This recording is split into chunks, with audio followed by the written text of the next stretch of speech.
बिस्मिल्लाहिर्रहमानिर्रहीम। अस्सलाम वालेकुम। आज मैं सबको बनाना सिखा रही हूँ मूंग की दाल, जो कि बहुत इजी है बनाना, जो कि हम चावलों के साथ बनाते हैं। तो चलिए शुरू करते हैं मूंग की दाल बनाना। ये मैंने हाफ़ के जी ले ली थी मूंग की दाल, और ये मैंने टमाटर ले लिया था एक अदद छोटा, एंड ये मैंने एक छोटी प्याज ले ली थी। दाल को मैंने 45 मिनट्स भिगो लिया था। चलिए अब दाल बनाने की तैयारी करते हैं। तो ये मैं प्रेशर कुकर में दाल डाल रही हूँ मूंग की। सबसे पहले हम दाल डालेंगे इसमें। अब हम इसमें प्याज डाल देंगे। अब हम टमाटर डाल देंगे इसमें। अब इसमें मैं ये 1 लीटर पानी डाल रही हूँ दाल में, एंड हाफ़ जग हम इसमें और डाल देंगे दाल में। अब हम इसमें लहसुन अदरक का पेस्ट डालेंगे, पाउडर डालेंगे। अब हम इसमें लाल मिर्च डाल देंगे 2 चम्मच। अब हम 1 चम्मच नमक डाल देंगे। अब हम 1 चम्मच इसमें हल्दी डाल देंगे। तो दाल को मैंने प्रेशर कुकर पे दम के लिए रख दिया था। 3 मिनट हम इसे तेज़ आंच पे पकाएंगे दाल को, और जब सीटी बजने लग जाएगी प्रेशर कुकर की, तो उसके बाद हम इसे 20 मिनट और पकाएंगे। जब सीटी बजने लग जाएगी प्रेशर कुकर की, तो हम इसे 20 मिनट जब बनाएंगे तो हल्की आंच पे बनाएंगे, तेज़ आंच पे नहीं बनाएंगे, और उसके बाद हम इसे दम से उतार लेंगे। ये सीटी बज चुकी है। अब 20 मिनट हो गए हैं मुझे रखे हुए दाल को। सीटी हमारी बज गई थी प्रेशर कुकर की। अब हमने चूल्हा बंद कर दिया। दूसरे चूल्हे पे मैंने चावल के लिए पानी रख लिया था। 1 kg मैंने राइस ले ली थी, जिन्हें मैंने 1 घंटे से ज़्यादा भिगो के रखा था। चावलों में हम थोड़ा नमक डाल देंगे, चावल के पानी में थोड़ा नमक डाल देंगे, और फिर हम इसे दम पे रख देंगे। अब हम इसे दम पे रख देंगे। जब तक कि पानी उबल नहीं जाता तब तक हम दम पे रखेंगे चावलों को उबालने के लिए, चावल के पानी के लिए।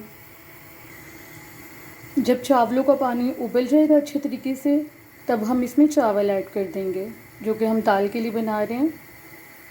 दूसरी तरफ हमारी दाल भी गल गई है, ये देखें। अब हम इसको अच्छे तरीके से घोट लेंगे, मेल्ट कर लेंगे। अब हम दाल को मेल्ट कर लेंगे।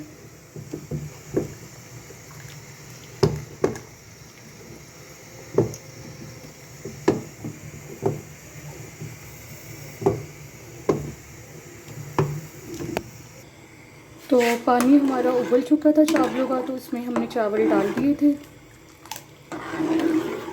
अब हम इसको तब तक पकाएंगे जब तक ये पक ना जाए, नरम ना हो जाए हल्के से। अब हम इसको चावलों को दम पे रख देंगे, और तब तक पकाएंगे जब तक ये नरम ना हो जाए। एक तरफ हमारे चावल दम पे रखे हुए हैं, चावल रखे हुए हैं नरम करने के लिए, और दूसरी तरफ हमने दाल रखी हुई है, और दाल को मैं अच्छे तरीके से घोट रही हूँ। काफ़ी हद तक ये नरम हो गई है, बस थोड़ा और टाइम लगेगा इसमें। चावल हमारे गल चुके थे, हमने पानी में से निकाल लिए थे, और अब हमने चावलों को दम पे रख दिया है। पहले हम 7 से 8 मिनट इसे दरमियानी आंच पे रखेंगे, और बाद में हम इसे हल्की आंच पे 4 से 3 मिनट रखेंगे, और फिर उतार लेंगे। तो चावल हमारे हो चुके हैं तैयार। ये देखें, चावलों को मैंने 10 मिनट्स के लिए दम पे लगा लिया था, पहले दरमियानी आंच पे और फिर हल्की आंच पे। तो ये देखें चावल कितने अच्छे और खिले खिले बने हैं। दाल हमारी गल चुकी है, तो अब हम तड़का लगाने की तैयारी करते हैं दाल को। तो तड़के के लिए मैंने लिए थे ज़ीरा, लहसुन एंड हरी मिर्चें 3 अदद।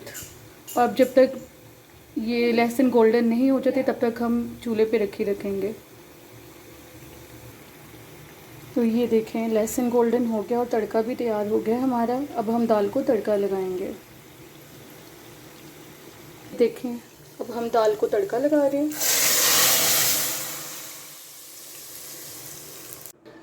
ये देखें दाल को मैंने तड़का लगा लिया था, और दाल की कितनी अच्छी शक्ल आई है। और तड़का लगाने के बाद मैंने इसमें गरम मसाला पाउडर ऊपर से छिड़का था, जिससे टेस्ट और अच्छा हो जाता है। एंड ये देखें, अगर आपको मेरी वीडियो अच्छी लगी है तो लाइक एंड शेयर ज़रूर कीजिएगा।